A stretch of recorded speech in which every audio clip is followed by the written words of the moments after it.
بسم اللہ الرحمن الرحیم نحمدہ ونصلی ونسلم علی رسولہ الکریم۔ گزشتہ کل جمعہ سے پہلے مجھے کچھ دوستوں کی طرف سے یہ اطلاع ملی کہ لاہور میں کوئی عبدالشکور نامی شخص گرفتار ہوا ہے جس پر الزام لگا ہے کہ اس نے توہین رسالت کی ہے۔ جب تحقیق کی تو معلوم ہوا یہ اس گروپ کا حصہ ہے جس گروپ کو ایف آئی اے گزشتہ 2-3 ماہ سے جس کے ممبران کو گرفتار کر رہی ہے، اور ان سے ایسا مواد مل رہا ہے کہ میری تاریخ میں نہیں، اس 100 سالہ تاریخ میں ایسی گستاخی اصحاب رسول کی، اہل بیت کی، امہات المؤمنین کی اور سیدنا محمد صلی اللہ علیہ وسلم کی نہیں ہوئی ہے۔ اس شخص کے اپنے موبائل سے جو اس کی گفتگو ہے، کسی کی نہیں، جو اس کی اپنی گفتگو ہے، میں وہ آپ کو بیان نہیں کر سکتا۔ سیدہ خدیجۃ الکبریٰ اور رسول اللہ صلی اللہ علیہ وسلم کے بارے میں جو اس شخص کی اپنی گفتگو، صرف یہ ایک ہے، اور مجھے بتایا گیا ہے کہ ایسی ہزاروں چیزیں ہیں، وہ بیان نہیں کی جا سکتی۔ اس کو پہلے کوشش کی گئی کہ ایک سیاسی رنگ دیا جائے۔ میں نے تمام تفصیلات بمے شواہد جو میرے پاس پہنچے وہ حضرت مولانا فضل الرحمان صاحب کو بھیج دیے۔ آج میں نے مولانا اللہ وسایہ صاحب سے، مولانا لدھیانوی صاحب سے، حضرت مولانا فضل الرحیم صاحب سے رابطہ کیا، انہیں تمام تفصیلات بتائی ہیں، اور میں یہ بات عرض کرنا چاہتا ہوں کہ ایک کمیٹی بن جائے جس میں حضرت پیر ناصر الدین خاقوانی ہوں، جس میں مولانا فضل الرحیم ہوں، مولانا محمد احمد لدھیانوی ہوں، مولانا عبدالرؤف فاروقی ہوں، مولانا مفتی محمد حسن صاحب ہوں، مولانا اللہ وسایہ ہوں، قاری حنیف جلندری صاحب ہوں۔ وہ یہ مواد دیکھیں۔ ہم کوشش کریں گے، ایف آئی اے سے درخواست کریں گے کہ ایف آئی اے اپنے افسران کو بریفنگ کے لیے ان کے پاس لائے۔ صرف ان کی اپنے اکابرین کی موجودگی میں 2 چیزیں چاہتے ہیں۔ ہم بھی لکھ کر دیں گے کہ اگر ہم اس میں مدعی نہیں ہیں، میں پہلے یہ کہہ دوں، یہ کذاب جھوٹے جنہوں نے پہلے ایک کھیل حضرت شاہ صاحب کے نام پر شروع کیا تھا، اور آج میں آپ کو بتانا چاہتا ہوں، میں خاموش رہا بہت سال، کہ حضرت مولانا رشید میاں صاحب موجود ہیں، زندہ ہیں، جائیں ان سے پوچھیں کہ مجھے کہا گیا کہ کلہ ماں کی قسم لکھ کر دو کہ حضرت نفیس الحسینی شاہ صاحب کے گھر میں چھاپے میں آپ کا کوئی کردار نہیں تھا۔ میں نے وہ تحریر لکھ کر حضرت مولانا رشید میاں صاحب کو دی، اور وہ لے کے شاہ صاحب کے پاس گئے۔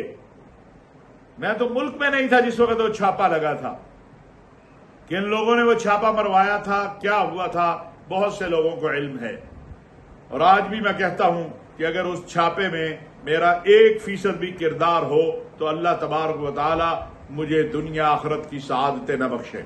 لیکن جو الزام لگانے والے ہیں ان سے بھی کہنا چاہتا ہوں، جو کہتے ہیں نا گواہ ہیں کہ آؤ بیت اللہ کا غلاف پکڑتے ہیں، یا کسی بھی بڑے کے پاس بیٹھ جاؤ اور قرآن اٹھا کے کلہ ماں کی قسم وہ دیں گے وہ میں نے چھاپا لگوایا تھا، ان میں سے کوئی نہیں کر سکتا۔ حضرت شاہ صاحب سے جب میں نے یہ عرض کی، انہوں نے کہا یہ سارے بھاگ گئے ہیں، اور آج بھی بھاگ جائیں گے۔ مجھے پتا ہے حسد اور بغض کے مرض میں مبتلا یہ لوگ صرف الزام تراشیاں کرتے ہیں۔ اور ظالموں، محمد الرسول اللہ صلی اللہ علیہ وسلم کی گستاخی ایک شخص کرتا ہے، اما خدیجۃ الکبریٰ پہ الزام لگاتا ہے، اور تم اس کی وکالت کے لیے نکلے ہو اپنے آپ کو۔ دین کے نام پہ ہم کھاتے پیتے ہیں، رسول اللہ کے نام پہ ہم کھاتے ہیں، ہماری روٹیاں رسول اللہ کے نام پہ لگی ہوئی ہیں، صحابہ کے نام پہ لگی ہے، اہل بیت کے نام پہ لگی ہے، ختم نبوت کے نام پہ لگی ہے، ہماری عزتیں اس وجہ سے ہیں، اور اس گھر پہ ڈاکہ پڑتا ہے۔ اما خدیجۃ الکبریٰ کے بارے میں ایک شخص بکواس لکھتا ہے، رسول اللہ صلی اللہ علیہ وسلم کے بارے میں ایک شخص بکواس لکھتا ہے، اور تم اس کی وکالت کے لیے نکلتے ہو۔ ہم یہ کیس، میں نہ اس میں مدعی تھا نہ فریق تھا، نہ میرا بھائی اس میں مدعی تھا نہ فریق تھا، لیکن کل جب مجھے اطلاع ملی اور میں نے جب پوچھا اور تحقیق کی اور جو کچھ شواہد ملے، رب کائنات کی قسم ہے کہ دنیا کی کوئی طاقت اس کیس سے اب ہمیں پیچھے نہیں ہٹا سکتی۔ ہماری جان محمد الرسول اللہ صلی اللہ علیہ وسلم، ان کے صحابہ اور ان کے اہل بیت کی امانت ہیں۔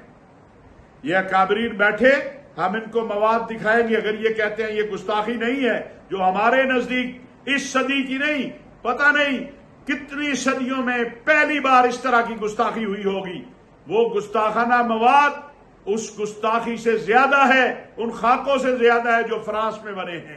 اس سے زیادہ میں آپ کو نہیں بتا سکتا ہوں. میں اپنی زبان پہ وہ نئی چیزیں لا سکتا ہوں، میں اس ویڈیو میں وہ نہیں دکھا سکتا ہوں. جن لوگوں نے یہ دیکھی ہے ان سے پوچھئے، وہ دیکھ نہیں سکے ہیں، وہ پڑھ نہیں سکے ہیں.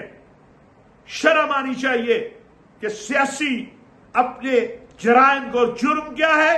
رسول اللہ صلی اللہ علیہ وسلم کی توہین. جرم کیا ہے؟ سیدہ خدیجہ الکبریٰ کی توہین. جرم کیا ہے؟ اصحاب رسول و اہل بیت کی توہین. اس کو چھپانے کے لیے تم کور لینا چاہتے ہو سیاسی. میں تیار ہوں، حضرت مولانا فضل الرحمان صاحب ہمیں بلائیں، میں ان کو ساری تفصیلات بھیج چکا ہوں، میں اپنے اکابر کو ساری تفصیل بتا چکا ہوں، اور ہم ہر میدان میں اس گستاخ اور اس کے پیچھے آنے والوں کا مقابلہ کریں گے انشاءاللہ. میں سوشل میڈیا کے ان دوستوں سے ایک عرض کرنا چاہتا ہوں جو نادانستگی میں یہ سمجھ رہے ہیں کہ یہ شخص بے گناہ ہے. خدا کا واسطہ ہے، کل آپ کا سامنا محمد الرسول اللہ صلی اللہ علیہ وسلم سے ہونا ہے، اماں خدیجہ الکبریٰ سے ہونا ہے. آپ کا واسطہ صحابہ اور اہل بیت سے آپ کا سامنا ہونا ہے، وہاں خود جواب دے لینا. میں کوئی آپ سے نہیں کہتا، آپ مہم جاری رکھیے.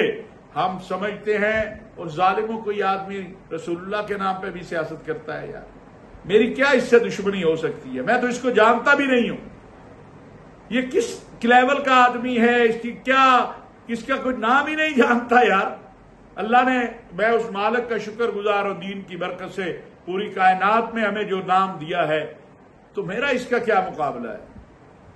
میں نے مسجدیں ہوں تو جا کے دیکھ لیں. میں 10 مسجدیں بتاتا ہوں جہاں آج بھی سرپرستی میں، خطیب امام میں میرا نام لکھا. مجھے تو 2 3 سال ہو گئے، میں وہاں نہیں کبھی گیا. اللہ سے ڈرو اور مجرم کو مجرم کہو. یہ نہ کرو کہ اپنا ہو تو چھوڑ دو، بیگانہ ہو تو لٹکا دو. اور آخری بات حضرت مولانا مفتی حسن صاحب کے حوالے سے، وہ میرے لیے تو بہت ہی محترم ہیں. میری والدہ کا جنازہ پڑھا تھا، جنازہ میں نے خود پڑھانا تھا، میری ماں تھی، لیکن جب حضرت مفتی صاحب تشریف لائے میں نے ان سے گزارش کی کہ آپ میری والدہ کا جنازہ پڑھائیں. ان کو زمانے کی اونچ نیچ اور ان چیزوں کا علم نہیں ہے، لیکن کبھی مفتی صاحب کی ایک گفتگو ان وکلاء کے پاس بھی ہے جس میں انہوں نے کہا ہے کہ میں اس کی برات جو ہے وہ نہیں دیتا ہوں. اس جو ویڈیو ہے اس میں بھی مفتی صاحب نے نہیں کہا کہ وہ بری ہے. میں تو کہہ رہا ہوں یہ کمیٹی بن جائے، اس میں مفتی صاحب بھی شامل ہوں. مفتی صاحب ہمارے سر کا تاج ہیں، ہمارے لیے محترم ہیں. لیکن اگر کوئی یہ کہے، اور یہ میں بڑا واضح کہنا چاہتا ہوں کہ ہم نے کلمہ لا الہ الا اللہ محمد الرسول اللہ پڑھا ہے، ہمیں محمد عربی صلی اللہ علیہ وسلم سے کوئی عزیز نہیں ہے. سب کچھ سب قابل احترام ہے مگر رسول اللہ صلی اللہ علیہ وسلم کے بعد. انشاءاللہ وقت ثابت کرے گا، عدالت ثابت کرے گی، حالات ثابت کریں گے. اور یہ جو ایک تحریر میرے حوالے سے اور میرے بھائی کے حوالے سے یہ عبد الودود نامی شخص نے ڈالی ہے، اس پہ ہم نے قانونی کارروائی شروع کر دی ہے. جو ساتھی اس کو شیئر کرنا چاہتے ہیں ضرور کریں، لیکن کل گلہ نہ کیجیے گا. ہم عدالت میں اس کے خلاف جا رہے ہیں، یہ جو الزام ہے ثابت کرے، وگرنہ اس جیسے 2-3 کا پہلے بھی علاج ہم کر چکے ہیں قانون کے ذریعے.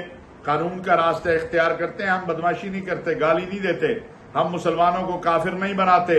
اور ہماری تاریخ ہے، ہم نے تو مسلمانوں کو جن پر جو ملحد ہوں گے، جو لادین ہوں گے لیکن قادیانی نہیں تھے، جب ان کو قادیانی کہا گیا تو ہم نے تو اس وقت بھی سٹینڈ لیا تھا، کیونکہ ہم قادیانیت کو کفر کی آخری غلاظت سمجھتے ہیں اور ناموس رسالت ہم اتنا بڑا گناہ سمجھتے ہیں کہ کوئی توہین رسالت کا غلط الزام لگائے جتنا توہین رسالت کرنا ہے. یہ باتیں یاد رکھیے گا. انشاءاللہ اس موضوع کو لے کے آگے بڑھیں گے. کسی ساتھی کو کوئی معاملہ ہے، کوئی سوال ہے، کوئی بات ہے، ہم حاضر ہیں. لیکن خدا کے لیے تحقیق ضرور کر لو. فلاں نے کہا نہیں، اس کے موبائل سے اتنا مواد مل چکا ہے کہ اس سے بڑا اس وقت میں سمجھتا ہوں اس گروپ سے اور ان لوگوں سے بڑا کوئی گستاخ نہیں ہے. وما علینا الا البلاغ المبین.